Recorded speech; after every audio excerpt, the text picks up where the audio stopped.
Hi, ഇന്ന് നമുക്ക് കല്യാണ സദ്യയിലെ പുളിശ്ശേരി എങ്ങനെ ഉണ്ടാക്കാമെന്ന് നോക്കാം. ഇതിൽ കുറച്ച് ടിപ്സ് ഉണ്ട്. വീഡിയോ സ്കിപ്പ് ചെയ്യാതെ കാണണേ.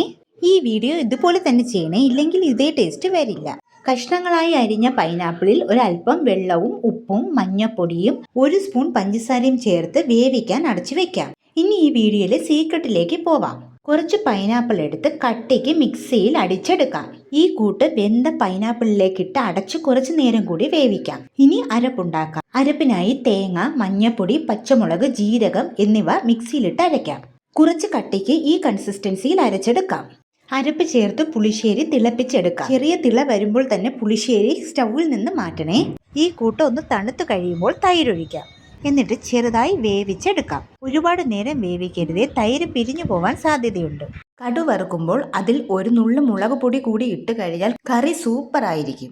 ഇന്നലെ ഞാനൊരു ചിക്കൻ കറിയുടെ റെസിപ്പി ഇട്ടിട്ടുണ്ട്. അതിൻ്റെ കൂടെ ഇത് നല്ല ഒരു കോമ്പിനേഷനാണ്. എൻ്റെ വീഡിയോ ഇഷ്ടമായാൽ ലൈക്കും സബ്സ്ക്രൈബും ചെയ്ത് സപ്പോർട്ട് ചെയ്യണേ.